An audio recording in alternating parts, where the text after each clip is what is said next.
আমার স্কিনের সাথে ঘটে যাওয়া একটি কষ্টকর এক্সপেরিয়েন্স আপনাদের সাথে শেয়ার করব আজকে।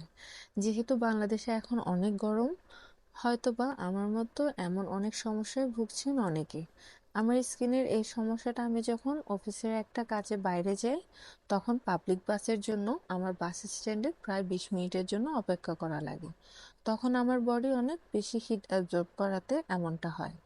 এখানে বেশিরভাগ বাস স্টপই শীততাপ নিয়ন্ত্রিত, কিন্তু আমার স্টপটা ওপেন বাস স্টপ ছিল, যার কারণে হিটটা একটু বেশি লাগে। অফিস শেষ করে বাসায় আসার 2 ঘন্টার মধ্যে আমার স্কিনের কন্ডিশনটা ঠিক এমনটা হয় যেমনটা আপনারা স্ক্রিনে দেখতে পাচ্ছেন।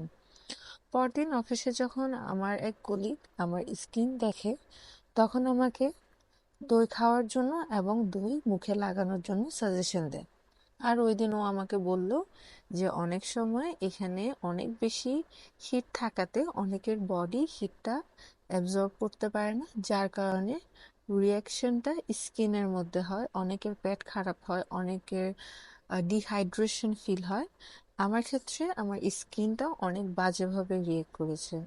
বাসায় আসার পর আমি 2 দিন অফিসে যাইনি, শুধুমাত্র দই খেয়েছি। আর দই আর সামান্য হলুদ আমি স্কিনে লাগিয়েছি, যেখানে যেখানে আমার এই ধরনের স্কিনের প্রবলেমগুলো হচ্ছিল ওইখানে। দইটা স্কিন সতেজ রাখে, বডি ঠান্ডা রাখে। এই জন্য এই গরমে যত বেশি পারেন দই খান, আর দইয়ের কোনো ফেস প্যাক লাগান। কারো যদি দই ভালো না লেগে থাকে, তাহলে আমি দইটা ভিডিওতে যেভাবে দেখিয়েছি ওইভাবেও খেতে পারেন। এটা আলিয়া ভাটের একটা ফেভারিট বিটরুট সালাদ। দই এবং বিটরুট দুটো স্কিনের জন্য অনেক ভালো। আমার স্কিন বা এই ভিডিও রিলেটেড যদি আপনাদের কোনো প্রশ্ন থাকে তাহলে কমেন্ট করতে পারেন, আমি সব কমেন্টের উত্তর দিব ইনশাল্লাহ।